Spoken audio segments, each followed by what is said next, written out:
Hello tout le monde, j'espère que vous allez bien. Moi c'est Julie, on se retrouve pour une nouvelle vidéo.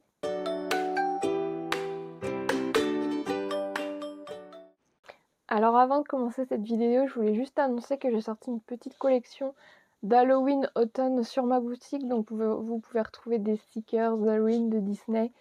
Il y a d'autres choses de prévues. Et puis j'ai ce petit marque-page aussi de l'étrange Noël de Monsieur Jack à vendre. Donc voilà, n'hésitez pas à aller jeter un petit coup d'œil. Alors pour la vidéo d'aujourd'hui, donc je voulais vous présenter des livres que voilà, si vous cherchez à bouquiner pendant l'automne, je trouve que c'est une période qui se prête vraiment à ça, à se poser et à lire avec les feuilles qui tombent et tout. Enfin, je trouve que c'est vraiment la saison idéale avec l'hiver pour bouquiner.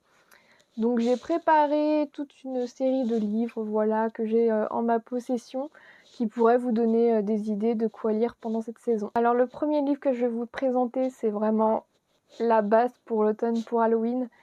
C'est Coraline de Neil Gaiman, ou Gaiman, je sais pas trop comment le dire. Donc Coraline, c'est voilà un livre, un film d'ailleurs aussi qu'on ne présente plus.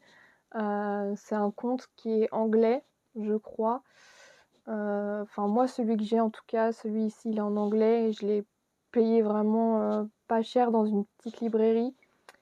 Donc Coraline, tout le monde connaît je pense maintenant. C'est une petite fille qui va arriver qui va emménager avec sa famille dans une nouvelle maison. Sauf que ça la saoule un peu de devoir déménager et elle va se rendre compte, enfin elle va essayer de faire connaissance avec ses voisins, tout ça.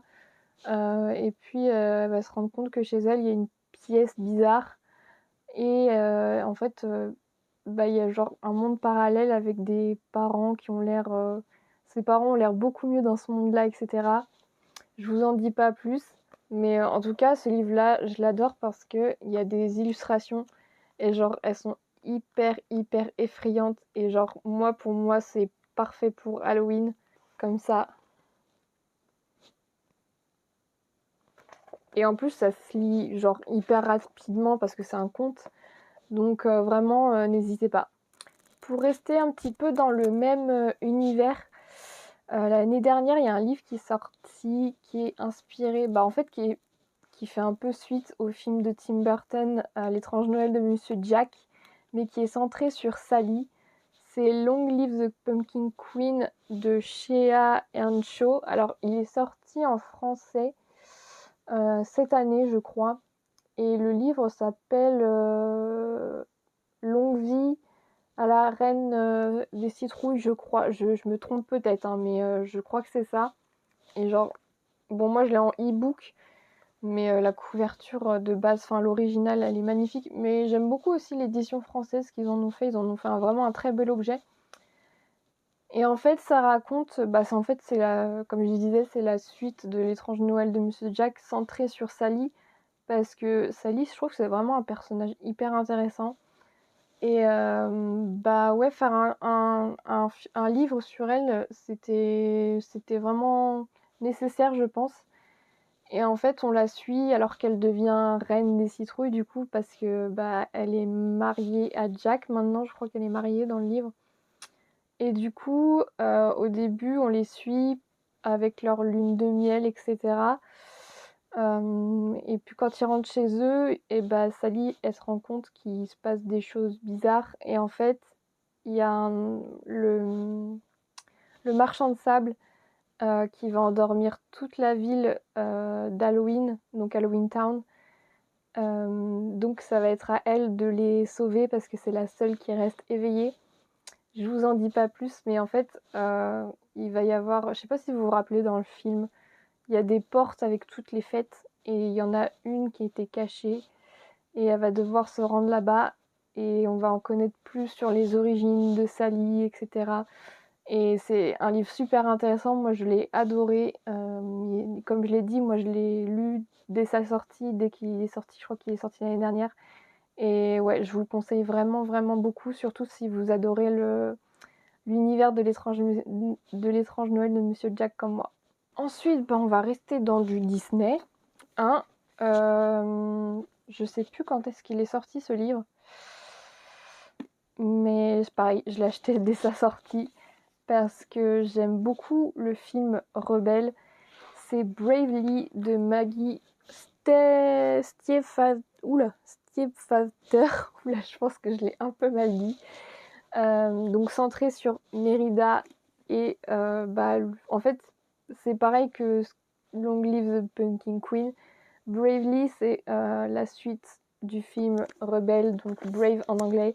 Et déjà regardez la couverture, elle est incroyable. Genre vraiment les couleurs de l'automne en fait. Magnifique. Gros coup de cœur sur la couverture. Et en plus je crois que c'est le premier livre young adult, roman carrément je crois, centré sur un film Pixar, ce qui est incroyable. Et déjà ouais, l'objet est complètement dingue. En vrai celui-là on peut le lire à toutes les saisons, mais je trouve que je sais pas, l'univers de Rebelle, je trouve que c'est vraiment ça se prête vraiment à la période automne-hiver. Et du coup, ce livre, ça va être la suite de Rebelle. On va suivre Mérida. En fait, pour elle, tous les jours se ressemblent, donc elle en a un peu marre. Et en fait, un jour, il y a, vous savez, déjà dans le film Rebelle, ça prête aux contes, aux légendes, etc. Et ce livre, il va pas déroger à la règle parce que en fait, il y a une présence un peu maléfique qui va vouloir détruire le royaume de Mérida, qui est le Dembro. Ouais, c'est ça, Dembro. Sauf qu'il y a une entité un peu plus gentille qui va essayer de le calmer et de le condenser, et du coup ils vont se mettre d'accord avec Mérida. Elle aura 1 an pour tenter de changer sa famille pour pas que en fait son royaume tourne au chaos, qui soit détruit en fait. Et en fait on va la voir traverser tout le pays de l'Écosse je pense, et d'autres royaumes pour essayer de changer sa famille. En fait ouais, ça va être genre un peu comme un road trip à travers l'Écosse avec sa famille pour essayer de les changer. Eux ils sont pas au courant de cette malédiction, donc ça va être vraiment à elle une quête personnelle. On va aussi voir dans ce livre d'où vient sa mère, la reine Elinor. Ça c'est super intéressant aussi. Et elle a 1 an, donc ça va traverser en fait toutes les saisons. Donc c'est pour ça que je dis qu'on peut lire à toutes les saisons, mais je sais pas, je trouve qu'il se prête plus à l'automne. D'ailleurs je l'ai pas fini comme vous le voyez, mais il est vraiment bien. Je vous conseille vraiment si vous savez pas quoi lire et si vous aimez le film Rebelle. Alors la période d'octobre, d'Halloween, etc., ça se prête aux méchants, évidemment. C'est pour ça que je vous présente le livre Heartless de Marissa Meyer. Peut-être que vous connaissez déjà. Marissa Meyer, elle a écrit la saga des Chroniques lunaires que j'ai pas lu du tout. Donc je partais un peu quand je l'ai lu ce livre, parce que tout le monde parlait à l'époque des Chroniques lunaires. Vraiment, je voyais dans tous les magasins et tout à l'époque, parce que ça date un peu. Et ce livre-là, en fait, il va raconter l'histoire de la reine de cœur, comment elle est devenue méchante. Et c'était super intéressant, c'était une bonne proposition, j'ai vraiment beaucoup aimé. Puis centré sur un livre qui se passe entièrement dans le pays des merveilles et tout, j'ai trouvé ça super. Donc voilà, si vous aimez les méchants. En plus la reine de cœur, à part dans Tim Burton, dans le film de Tim Burton où elle est vraiment bien exploitée et tout, on sait pas trop qui elle est, etc. Mais dans ce livre-là, du coup, on se penche plus vers elle et c'était super intéressant. Ensuite, je vais vous présenter une saga qui, je pense, vous connaissez sûrement, qui est très populaire en ce moment et depuis, il y a quelques mois maintenant, je crois que ça a vraiment eu du succès dès l'année dernière. C'est la série Blackwater de Michael McDowell. Alors, Michael McDowell, il a participé à Beetlejuice, à l'écriture de Beetlejuice de Tim Burton. Il a aussi participé au scénario, je crois, de L'étrange Noël de Monsieur Jack. Il a adapté un livre de Stephen King, enfin vraiment, il est vraiment dans ce délire-là. Et du coup, cette saga, c'est vraiment lui seul qui l'a écrite. Et en fait, on va suivre la famille Casquet dans une petite ville d'Alabama qui s'appelle Perdido, je crois. Et il y a une femme un peu étrange qui va débarquer et qui va s'immiscer dans cette famille. Et voilà, je ne vais pas vous en dire plus parce qu'il se passe beaucoup de choses. Mais c'est un peu la même ambiance que Desperate Housewives, enfin toute une petite ville, enfin on suit toute une ville en fait. Et genre vraiment on se focalise sur la famille Casquet, mais il y a aussi les villes, enfin les familles autour qui sont aussi concernées. Donc voilà, moi j'en ai 4, pour l'instant j'en ai plus que 2, mais il y en a 8 je crois dans la série. Et les couvertures sont juste incroyables, genre là c'est le premier livre, regardez au soleil, c'est trop trop beau. Ça c'est le deuxième.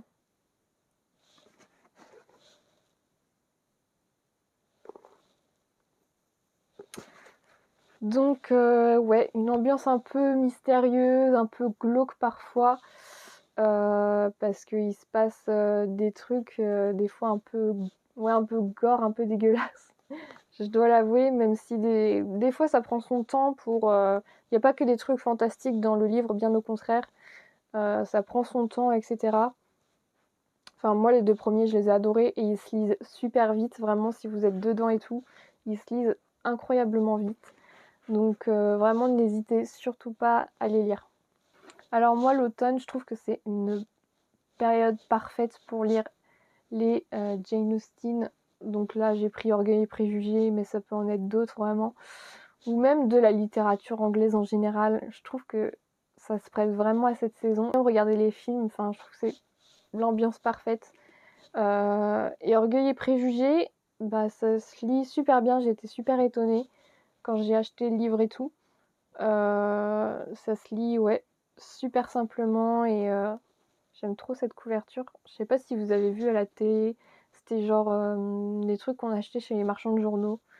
Donc j'en ai profité et je regrette enfin vraiment pas parce que la couverture elle est vraiment trop trop trop trop belle. Donc voilà, les Jane Austen. Ensuite, je vais vous présenter une autre saga qui est Lady Helen, l'ombre des mauvais jours de Alison Goodman. Donc des gros pavés comme ça. Voilà, je vais en prendre qu'un parce qu'ils sont lourds. Donc ça c'est la couverture du premier. Mais si vous regardez la couverture du deuxième, enfin les couleurs, voilà, c'est les couleurs de l'automne pareil. Super beau. Et en gros, ça va parler de... c'est pareil dans l'ambiance Jane Austen, etc. Ça va parler de Lady Helen qui va du coup entrer dans le monde et qui va essayer de faire un beau mariage, etc. Sauf qu'elle va rencontrer le Lord Carlston. Et en fait, elle va se rendre compte qu'il travaille pour une police secrète qui essaye de vaincre des démons qui ont l'apparence d'humains en fait. Et justement, Lady Helen, elle va se rendre compte qu'elle a des pouvoirs qui peuvent aider à nuire, à détruire ces démons. Donc voilà, c'est de la fantaisie dans le monde de Jane Austen et tout. C'est incroyable, vraiment. Je trouve que cette saga, elle est beaucoup trop sous-cotée, alors qu'elle est incroyable. Ça se lit hyper facilement. L'écriture est magnifique. Vraiment, je crois que c'est... Dans l'écriture, c'est génial. Enfin, vraiment de la littérature anglaise, en fait. Et ouais, on est totalement plongé hyper simplement et profondément dans cet univers que j'ai vraiment adoré. Il y a des intrigues, c'est... Si vous aimez voilà, les Jane Austen, la littérature anglaise, mais vous aimez aussi la fantaisie, le fantastique, les mystères, enfin lisez-le, la saga est vraiment incroyable. et vraiment trop sous-coté, je vous conseille à fond. Ensuite, je vais vous parler de mon coup de cœur de l'année dernière. C'est La vie invisible d'Adi LaRue de V.E. Schwab. Ce livre est juste incroyable. Franchement, le pitch est, on pourrait dire simple, mais en fait non, je trouve que l'idée est trop bien trouvée. C'est qu'en fait, un jour, dans les années 1700, il y a Adi LaRue qui va faire un pacte avec un diable, le diable même, je crois, pour vivre éternellement. Sauf que à chaque fois qu'elle croisera quelqu'un, personne va se rappeler d'elle, personne va se rappeler de son nom. Jusqu'au jour où, dans les années 2000, 2010, enfin dans notre temps actuel quoi, elle va rentrer dans une librairie à New York et il y a un garçon qui va se rappeler d'elle. Donc voilà, il va se passer ensuite des choses, je vous raconte pas, mais en fait, elle voulait échapper à sa condition de femme, je pense, parce qu'elle était vraiment désespérée. Du coup, c'est pour ça qu'elle a fait un pacte avec le diable et tout. Et du coup, à travers ce livre, on traverse l'histoire et c'est genre incroyable. Énorme coup de cœur pour ce livre. Je crois qu'il va être adapté au cinéma, mais je suis vraiment pas sûre. Faut que je retrouve ça, mais je crois que si. Mais je pense que le film ou la série est au point mort, parce que j'ai pas entendu de nouvelles depuis. Et puis la couverture elle est trop belle quoi.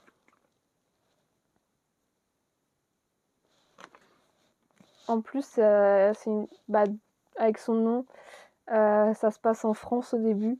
C'est une française et tout, donc ça c'est génial. Parce que je crois que l'autrice elle vient souvent en France pour des séances de dédicaces et tout, donc je pense qu'elle aime beaucoup notre pays.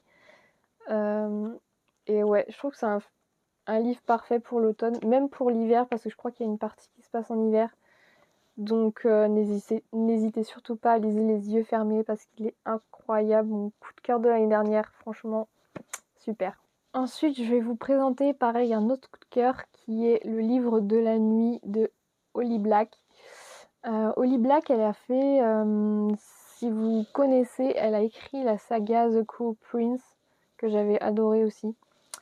Et en fait, cette saga, c'était vraiment autour des fées dans un univers vraiment de fantasy et tout. Mais là, ce livre-là, il est vraiment différent parce que ça se passe dans notre monde à nous et il y a il y a rien à voir avec les fées et tout ça. En fait, on va suivre une jeune femme qui s'appelle Hall, Charlie Hall, qui est une voleuse, une escroc, et maintenant elle est barmaid, elle essaye d'être clean un peu, si je puis dire. Genre un jour, je crois qu'on va lui proposer de voler du coup le livre de la nuit. Sauf qu'il y a les crépusculiens, donc c'est des sortes de magiciens qui manipulent les ondes des gens, qui vont essayer de l'empêcher de le faire et tout. Enfin, il se passe plein de trucs et tout. C'est très mystérieux, enfin, il se passe vraiment plein de choses. Enfin, c'est un gros pavé quand même. Et ouais, j'ai adoré. Déjà, le livre, il est incroyable. Enfin, la couverture, même à l'intérieur.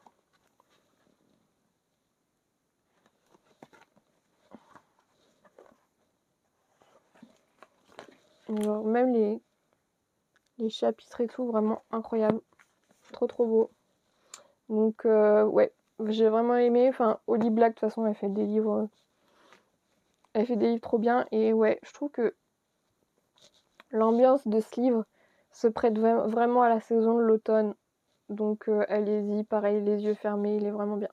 Ensuite, le avant-dernier livre que je vais vous présenter, c'est La 9e maison de Leigh Bardugo. Je pense que vous en avez entendu parler, surtout que la suite, elle est sortie là très récemment.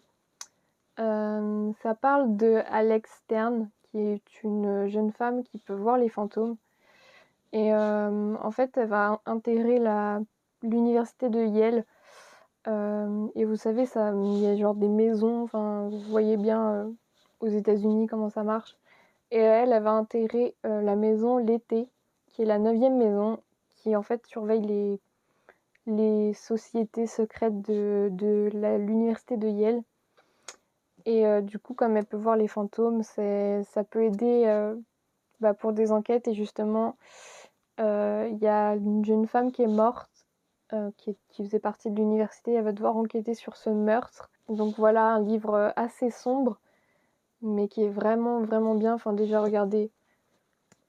Si Stephen King le conseille, c'est que vous pouvez y aller.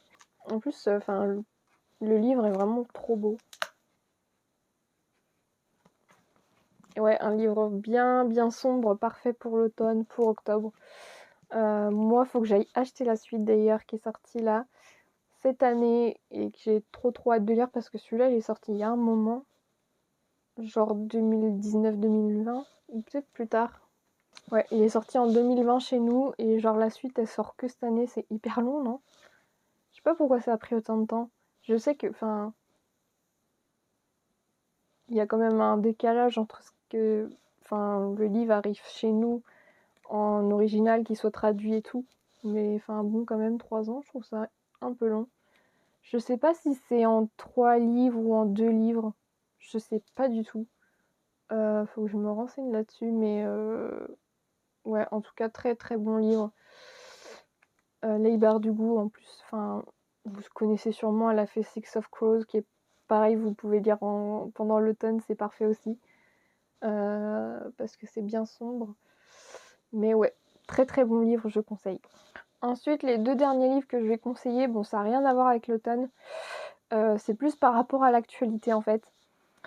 C'est Hunger Games, la balade du serpent et de l'oiseau chanteur de Susan Collins et Percy Jackson de Rick Riordan, parce que les adaptations, elles arrivent très prochainement. Celui-ci, l'adaptation sort en novembre, fin novembre. Et celui-ci, l'adaptation arrive fin décembre sur Disney+. Donc voilà, il y aura des vlogs, parce que je suis en train de les relire. Celui-là d'abord, comme vous le voyez. Donc je suis en train de tourner les vlogs en ce moment. Et j'ai trop hâte. Déjà, celui-là, je l'ai déjà lu. Donc je sais à quoi m'attendre. Mais c'est bien de le relire. Moi, je l'ai lu dès sa sortie. Je crois que c'est en 2020, pareil, qu'il est sorti.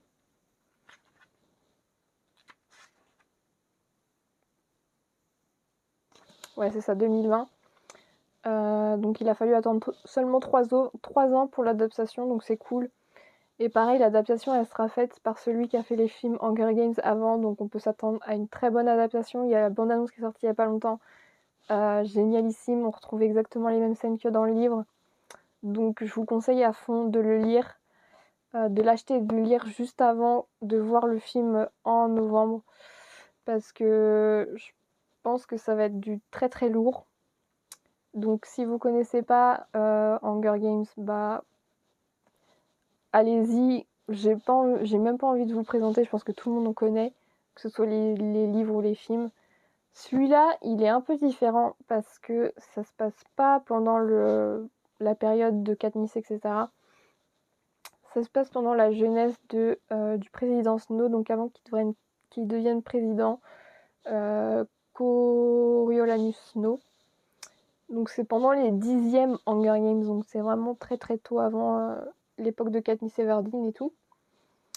Et en fait, ça va être la première année où il y aura des mentors. Donc les mentors, ça va être des élèves de l'académie du Capitole. Et on suit en fait comment les Hunger Games ont pris place dans la vie des gens à Panem.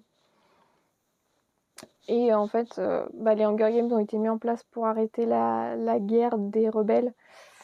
Et du coup, voilà, on suit la jeunesse de Coriolanus pendant la guerre, sous forme de flashback en général. Et comment il est devenu mentor de la fille du district 12, comme par hasard. Et ils vont tomber amoureux, etc.